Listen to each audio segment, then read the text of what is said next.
Bueno, un saludo muy cordial en el amor del Señor, hermanos.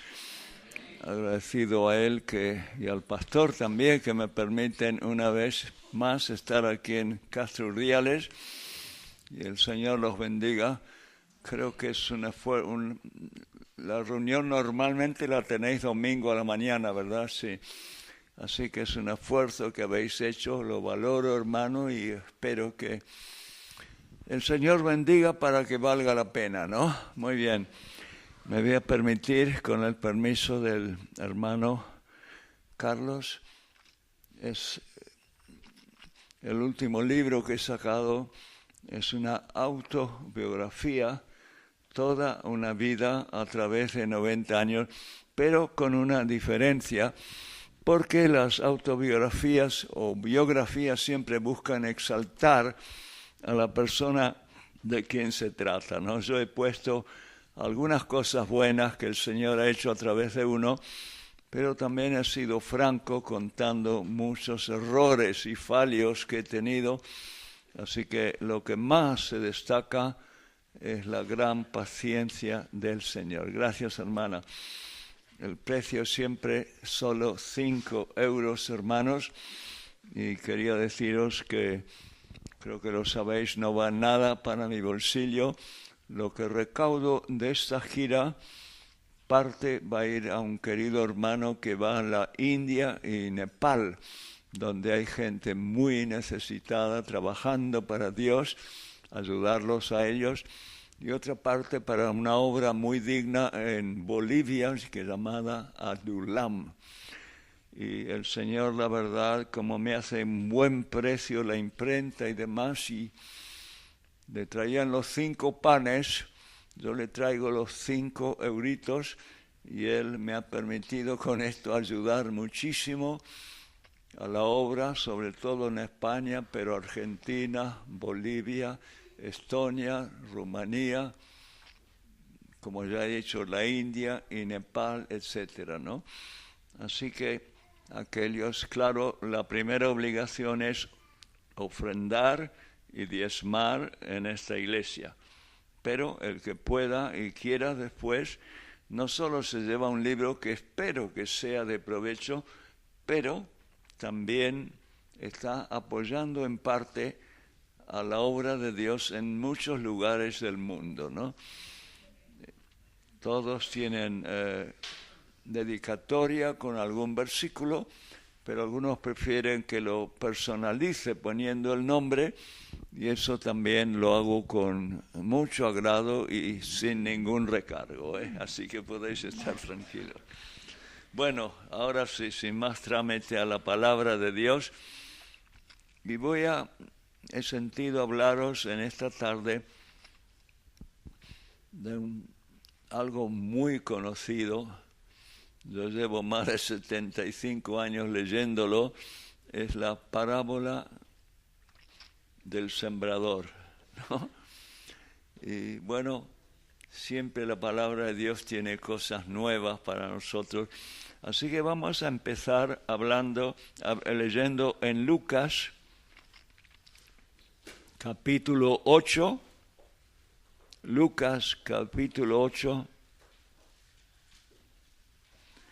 y en el versículo 8, al terminar, Jesús dijo, y otra parte cayó en buena tierra y nació, y llevó fruto a 100 por uno.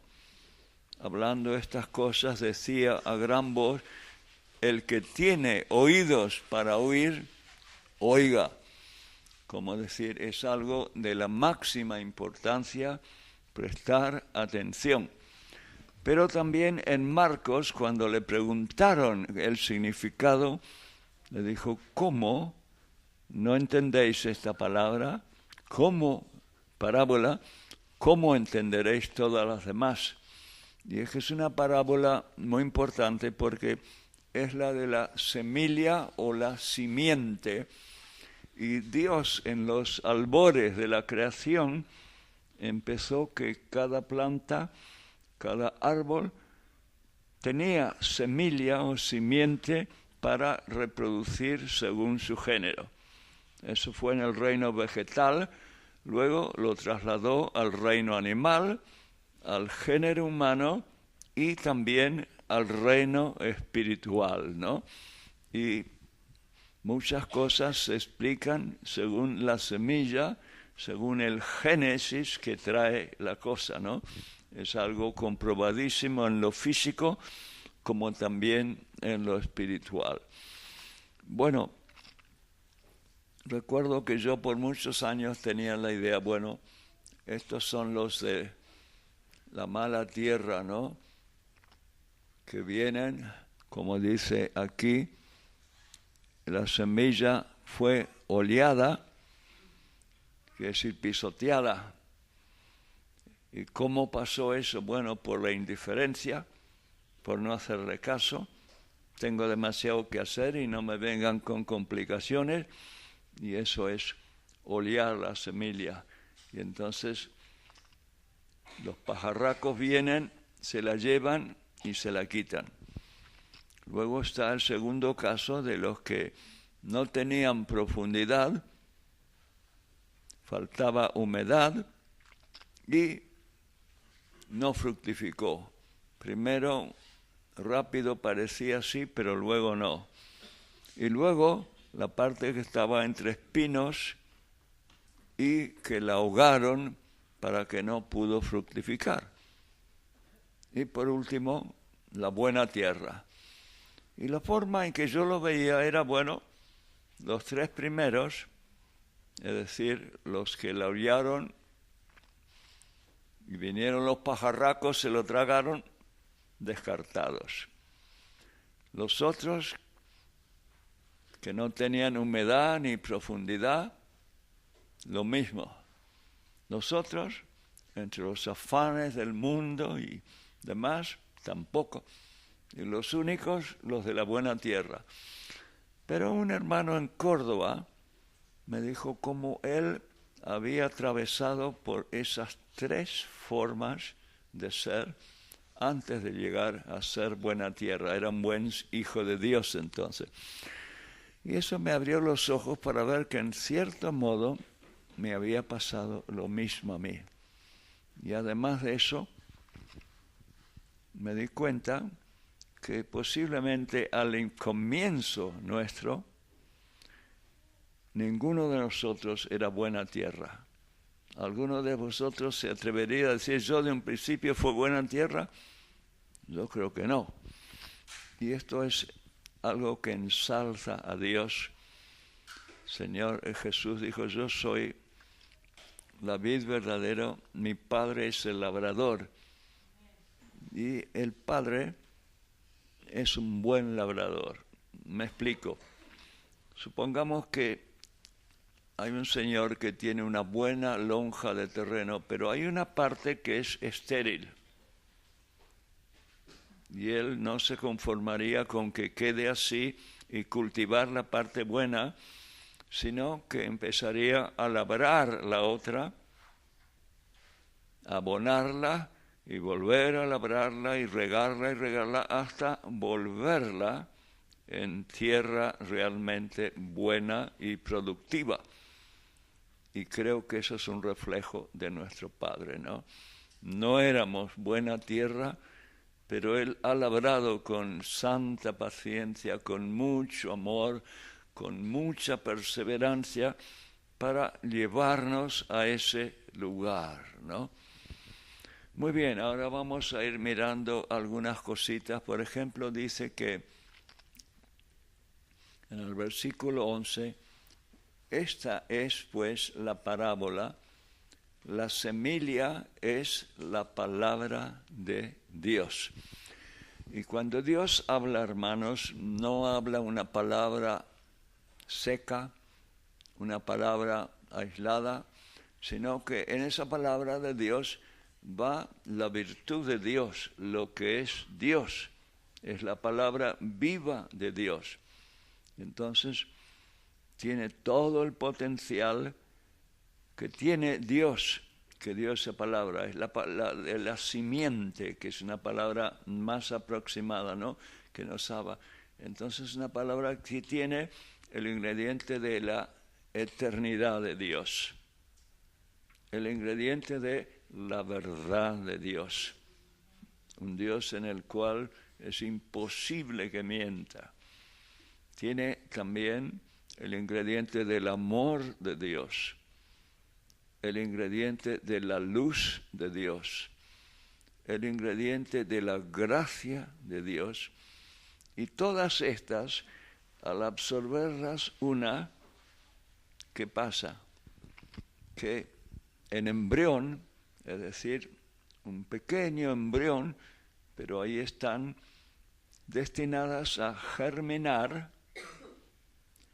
desarrollarse y perfeccionarse hasta que el Señor dará la puntada final y terminaremos todos a imagen y semejanza de Dios. Y fue precisamente para eso que Dios nos crió. Hagamos al hombre a nuestra imagen y semejanza. El pecado vino y quedó todo trunco, pero Dios nos dio por vencido y ahora por el Evangelio nos rehabilita, nos hace nacer de nuevo, somos nuevas criaturas y entonces esa palabra de Dios, esa simiente santa, como digo, está destinada a que terminemos a imagen y semejanza de Dios. Jesucristo el hermano mayor, pero nosotros siendo como Él es, le veremos y seremos como Él es, Él el hermano mayor y nosotros llevando la misma imagen de Él. Es la palabra de Dios viva y eficaz, ¿no? Pero al mismo tiempo, en este mismo capítulo 8 de Lucas, en el versículo 5, nos encontramos que el sembrador salió a sembrar su semilla. Es la semilla, la palabra de Dios, pero hay un vaso transmisor. Hay una persona que la lleva, y la lleva con la semilla de su vida. A ver si me explico con una ilustración. Si, por ejemplo, el agua que bebemos pasa por una tubería limpia, completamente bien, será un agua fresca, cristalina, pura. Pero si la tubería no está como debiera, entonces el agua se enturbia, ¿no? Y eso nos habla de la gran responsabilidad los que tenemos el honor de llevar la palabra, y eso es todo creyente, ¿no? No todos son predicadores, no todos son pastores, pero todos tenemos que dar testimonio, hablar a los demás de Cristo. Y lógicamente, si en nuestra vida espiritual somos raquíticos, andamos cojeando en la fe, si producimos algún fruto, será muy magro y de muy poca calidad. Mientras que, por el contrario, si andamos en limpieza y transparencia, consagrados totalmente al Señor, amándolo de verdad, con humildad no fingida, entonces esa semilla pasará, por así decirlo, por una tubería limpia y llegará a otros para traer buen fruto, fruto de calidad, y eso es lo muy, muy importante, ¿no? Bien, ahora debemos tener en cuenta que esta parábola está en los tres llamados evangelios sinópticos, que son Mateo, Marcos y Lucas. En el Evangelio de Juan no aparece, ¿no? Y en realidad lo que nos interesa más de todo es la buena tierra, ¿no? Y vamos a ver dentro de un par de minutos cómo tanto Mateo como Marcos como Lucas dicen de esa tierra buena algo diferente. No dicen lo mismo, pero no son cosas contradictorias, sino complementarias. Y lo vamos a ver dentro de poco, ¿no? Pero antes de eso, sencillamente hablar un poquito, muy brevemente, de la mala semilla, de la mala tierra, ¿no? Cayó junto al camino y fue oleada, fue pisoteada. Y entonces dice en la explicación que viene el diablo a través de sus malos espíritus y se lleva la palabra, ¿no? ¿Por qué? Porque uno la trata, como digo, con indiferencia, no le hace caso. A mí no me vengan con problemas, tengo mucho que hacer en la vida y no me interesa, no soy religioso y no quiero serlo tampoco. Cualquier clase de argumento. Ah, bien, perfecto. Candidato firme y entonces el enemigo manda esos malos espíritus y se pierde. El segundo es donde falta humedad y profundidad. Hay un resultado aparente, pero cuando viene la prueba las cosas van mal. Yo creí que iba a ser contento, que esto me iba a arreglar todos los problemas y ahora mira lo que me pasa, no me interesa. Gente así superficial, ¿no? Que viene al beneficio, pero lo demás poco o nada. Y la tercera que cayó en espinos y habla de tres cosas: los afanes, las riquezas y los placeres de la vida. Tenemos, por ejemplo, los afanes. Uno tiene que ganarse el pan, abrirse paso en la vida, pero a veces se afana en exceso, ¿no? Y quiere ganar más dinero, y quiere comprarse un coche nuevo como tiene el vecino, y ahí te la ponen tan fácil. Compre ahora y pague a 6 meses, y luego vienen las letras, te aprietan. Y el pastor dice: hermano, le echamos de menos en la reunión de oración y el estudio bíblico. Usted sabe, pastor, tengo unas letras y tengo que echar horas, mi mujer también, y no doy abasto, apenas si me queda fuerza para venir el domingo a la mañana.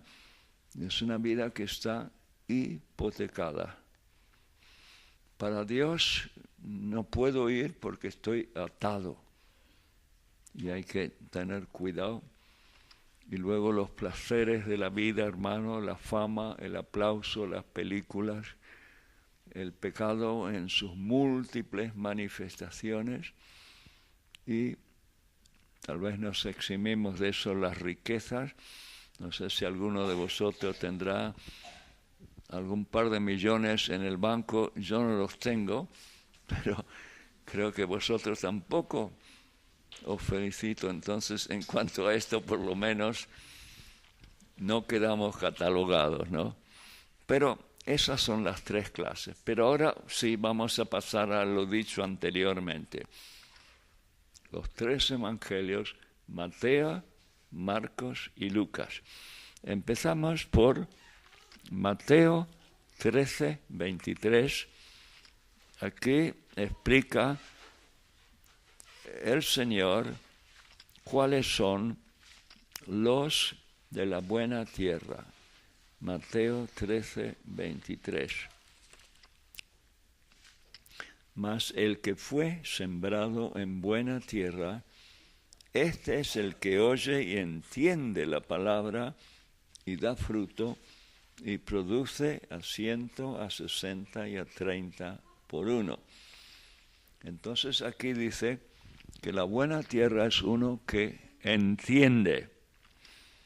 Y esta palabra, perdón la redundancia, pero hay que entender lo que significa. Doy un ejemplo y eso nos va a ayudar.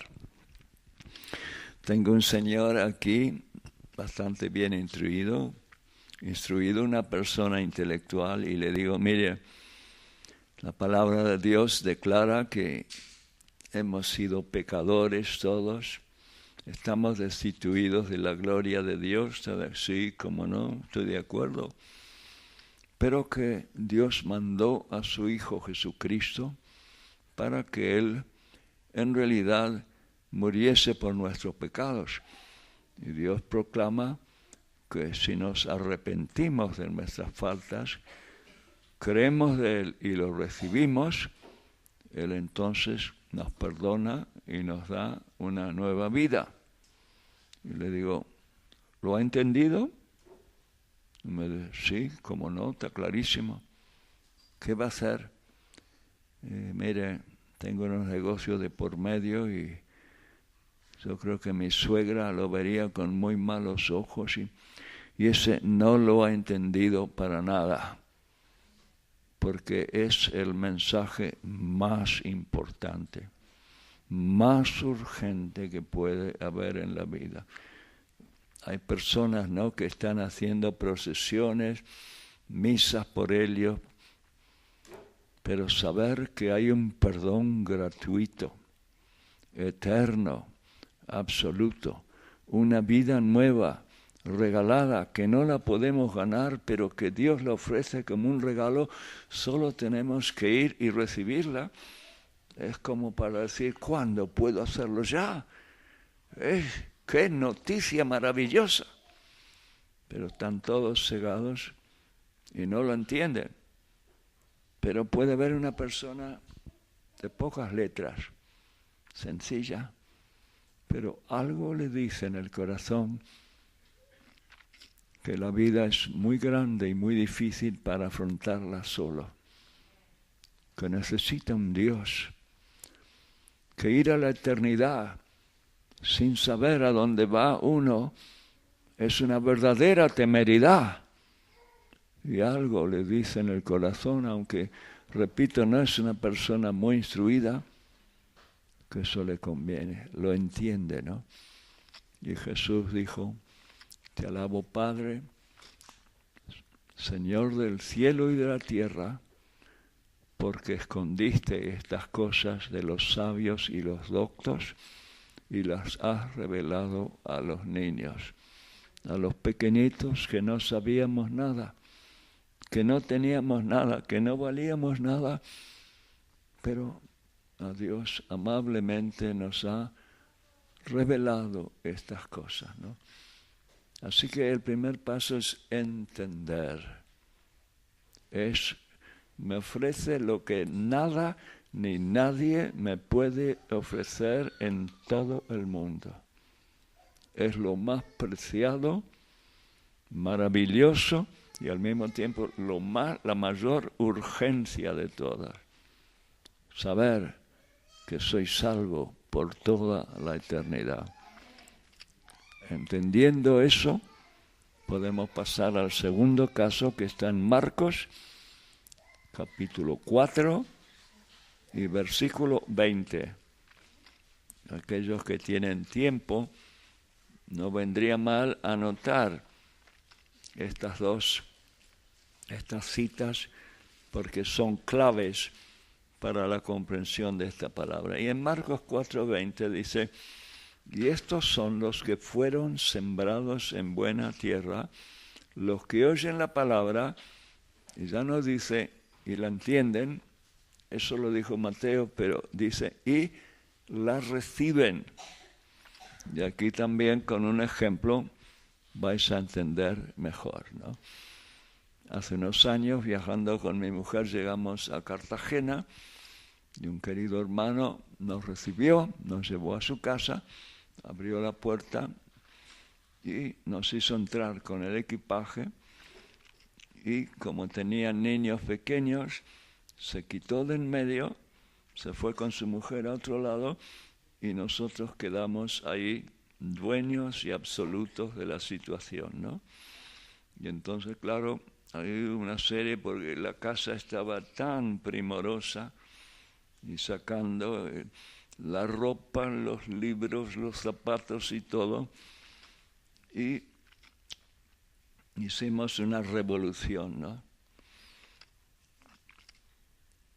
La palabra la reciben, pero la palabra reciben junto con la palabra a la persona principal, que es Jesucristo.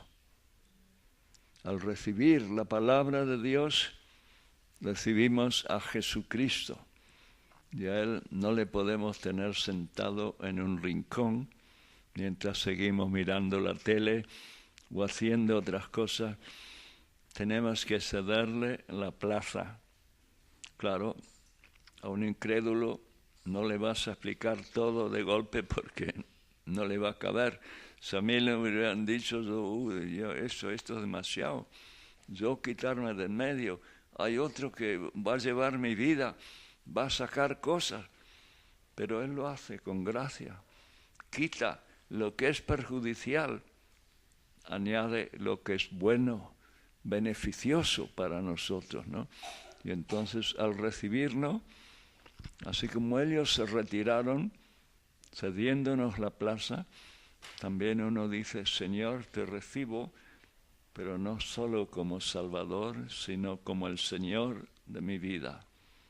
Tú la gobiernas, Señor, tú me marcas el destino, lo que hay que hacer, lo que no hay que hacer, dónde ir, dónde no ir. Tú eres el dueño y amo absoluto de mi vida. Y claro, uno va entendiendo que la vida nuestra en manos de Él no podría estar en mejores manos. Si vamos a nuestro aire, si pensamos, bueno, yo me las apaño y demás, seguramente que tendremos un mal fin, ¿no? Yo bendigo a Dios, hermano, que hace ya 76 años, tenía solo 15 años, ahora tengo 91, por la gracia de Dios, le entregué mi vida al Señor, ¿no? Y más tarde estaba en una empresa aérea, tenía un buen trabajo, jubilación segura, me ponían un coche nuevo cada 2 años, pero sentí el llamamiento del Señor para servirle y lo dejé todo y me puse en manos del Señor, ¿no? Y me acuerdo un hermano gitano, llega bien mi voz, las hermanas al fondo me oyen, bien, gracias. Y un hermano gitano, yo trabajo bastante con las iglesias de los gitanos, me dijo una vez, me preguntó, y hermano, ¿no se arrepiente de esa prosperidad que usted tenía y lo ha dejado atrás? Yo le digo, nada de eso, al contrario, lo haría 1000 veces otra vez, ¿no? Porque el Señor me ha bendecido por la casa que dejé, centenares de hogares de gente que me recibe, me hospeda, no estoy en deuda con nadie, no me falta nadie y bendigo a Dios que puse mi vida en sus manos y Él me ha llevado para servirle a Él. No podemos tener una mejor inversión, hermanos, que la inversión de darle la vida al Señor. Ser hermanos que no todos son llamados a ser pastores, predicadores, ministerios públicos. Hay que ganarse la vida, ser el ganapán, llevar el hogar, abrirse paso en la vida, pero que dentro de todo el primer y más grande amor sea para Jesús. No sé si lo he citado anteriormente, pero fijaos que en realidad hay distintas formas de ver la vida, ¿no? Y si uno se retiene para sí, pues le irá mal. Pero si al contrario se brinda a Dios, Él nos cuida, nos ama y nos da el tremendo privilegio, ¿no? El amor de Pablo dice, el amor de Cristo nos constriñe.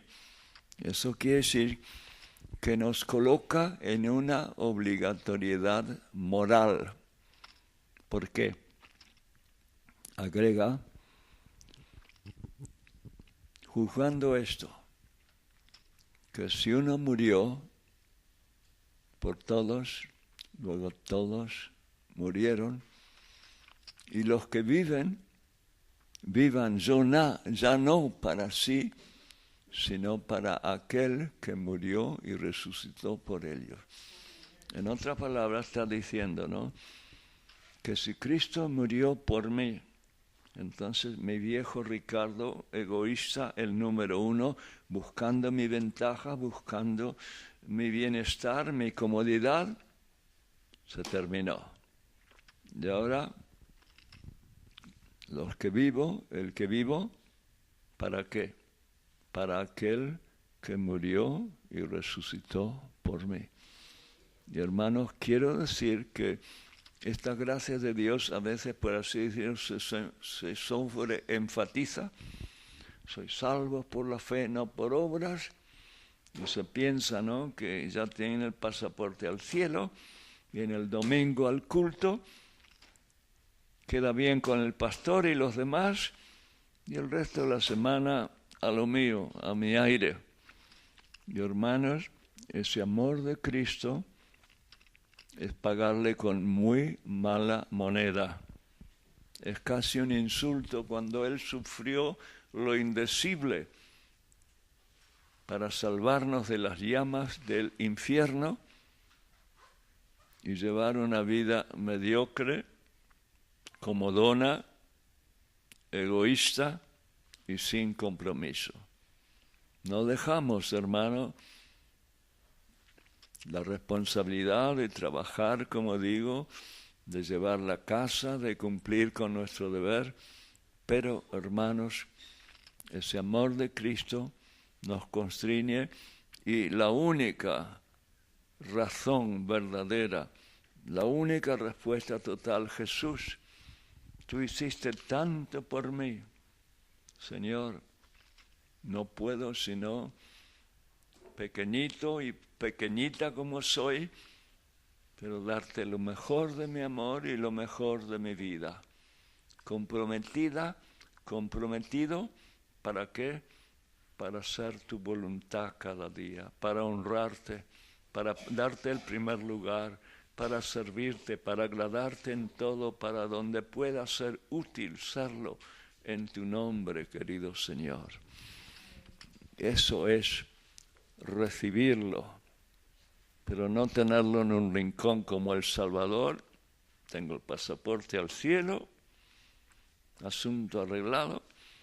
Y a veces repito que vengo años leyendo los evangelios y no encuentro ningún lugar donde hable de Jesucristo con una cola de gente esperando y Él expidiendo pasaportes para el cielo, sino hablando en términos muy, muy distintos. Que sea esta, queridos hermanos, una iglesia de hermanos comprometidos.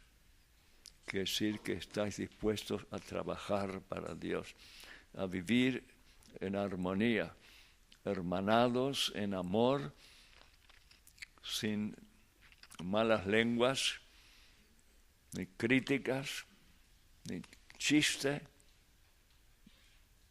de mal gusto, ni chisme, ni cuchicheos, que creo que lo habré dicho aquí más de una vez, pero una de las armas que más ha usado el diablo a través de los siglos para dañar a las iglesias ha sido la lengua descontrolada, la lengua suelta. Y aquí entonces un consejo: que no caiga en saco roto, hermanos. Si lo he dicho antes, lo repito ahora porque es tan importante y es lindo decir, pero en la primera de cambio esa lengua hace daño. Que de tu boca, hermana, y de la tuya, hermano, solo salgan cosas de edificación, de bondad, de aliento, de consuelo, de apoyo, de ayuda, y no del otro. Ahí tenemos la lengua, puede ser un instrumento de Satanás para propagar veneno, crítica. ¿Por qué esto?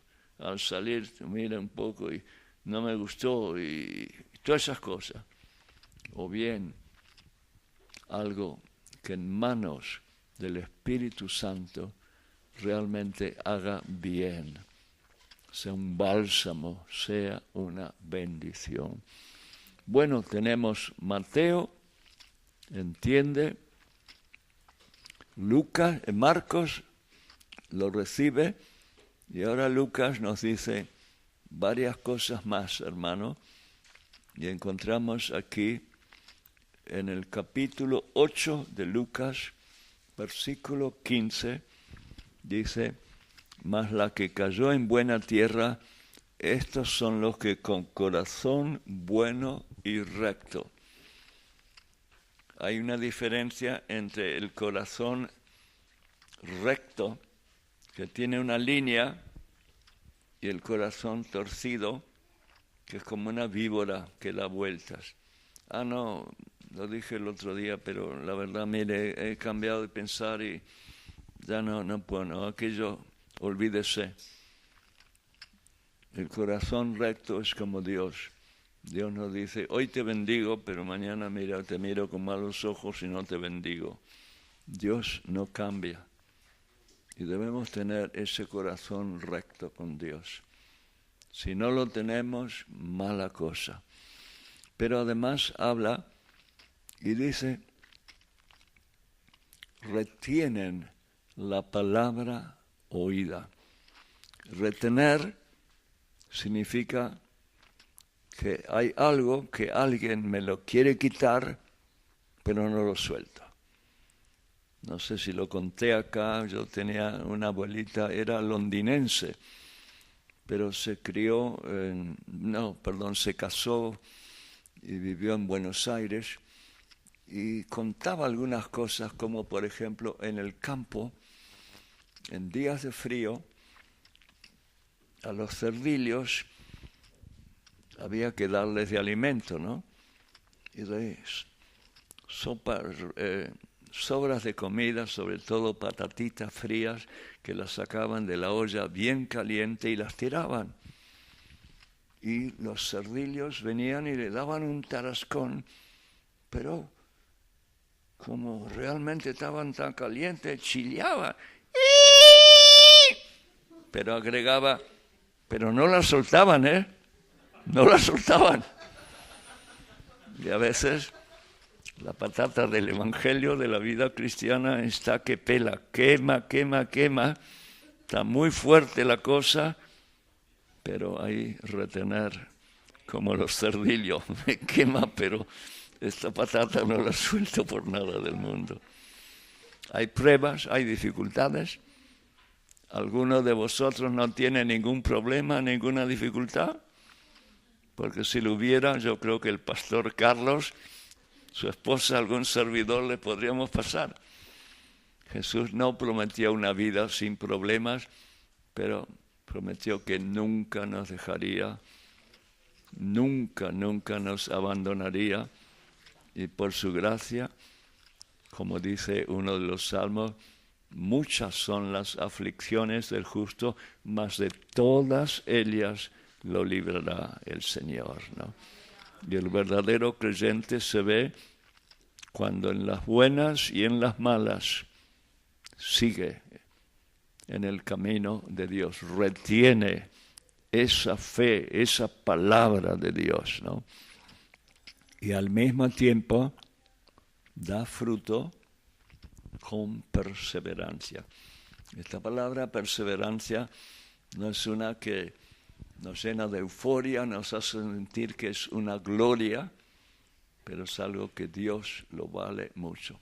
Una persona que persevera es una persona que se ha propuesto algo y hay temporales que capear, problemas que resolver, dificultades que afrontar, pruebas duras, pero por la gracia de Dios se siente muy débil, impotente, pero se aferra al Señor, retiene la palabra y persevera llevando fruto. Así que entonces tenemos los 3 evangelios, entiende, recibe con todas sus consecuencias y luego el corazón recto retiene aun cuando la patata está que hierve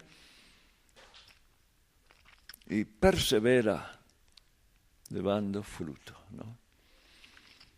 Ahora pasamos para ir acercándonos Lucas capítulo 11, versículos 27 y 28. Lucas 11, 27, 28. Se ve que Jesús, en el versículo 26, el pasaje anterior, había hablado de una cosa muy tremenda, muy solemne. Y se produjo un silencio, y en medio del silencio leemos en el versículo 25 que lo rompió en silencio una mujer. Mientras él decía estas cosas, una mujer de entre la multitud levantó la voz y le dijo: bienaventurado el vientre que te trajo y los senos que mamaste. Y sería una verdad, ¿no? Porque la Virgen María fue una bienaventurada. Ella llevó en su vientre, en su matriz, al Hijo de Dios y lo crió con sus pechos. Pero habría algo de sentimentalismo. Mira, tuve al bebito y qué lindo llevarlo en la matriz y luego tenerlo en mis brazos mientras él y Jesús va a lo práctico. No quiere decir que María no haya hecho eso, pero dijo antes: bienaventurados los que oyen la palabra de Dios y la guardan. El que oye la palabra de Dios, se la toma en serio y la guarda, es un bienaventurado, un agraciado, un bendecido. Pero, ¿qué será el que oye la palabra de Dios? Que viene, interesante, ¿eh? Y sale, y al rato todo sigue igual. No se ha tomado en serio nada para ponerlo por obra. Si el uno es bienaventurado, el que hace lo contrario es un desdichado, es un pobre miserable. ¿Por qué? Porque ha puesto su afecto, su devoción, su tiempo, su esfuerzo en cosas que dentro de poco no quedará nada de ellas y tendrá que ir a la eternidad a rendir cuentas, ¿no? Y entonces esto nos coloca a nosotros, queridos hermanos, en una responsabilidad. No es porque haya traído yo la misma palabra que el hermano Carlos y algún otro ministerio que pueda haber, ya sea de visita, además traen, pero es la palabra de Dios que nos dice que debemos ser buena tierra. Y hemos visto esa tierra, lo que es, entiende que es lo más importante, lo recibe y le da al que trae la palabra el lugar primero en la vida para honrarlo y ya no llevar la vida uno, sino ser él el que la lleva y conducirse con corazón bueno y recto, reteniendo firmemente en la palabra y perseverando en las buenas y en las malas, verano, invierno, calor o frío, fácil o difícil, pero ahí perseverando. Bien, ahora voy a hacer una pregunta. ¿Quién de vosotros está en desacuerdo con algo que se ha dicho aquí? Ninguno. ¿Estáis todos de acuerdo? ¿Sí o no? Bueno, entonces, si estamos de acuerdo, lo más consecuente es que nos pongamos de pie y digamos, Señor, de acuerdo. Esto de la parábola, yo quiero ser buena tierra, Señor. Quiero ser lo que he oído. Y yo también me pongo de pie.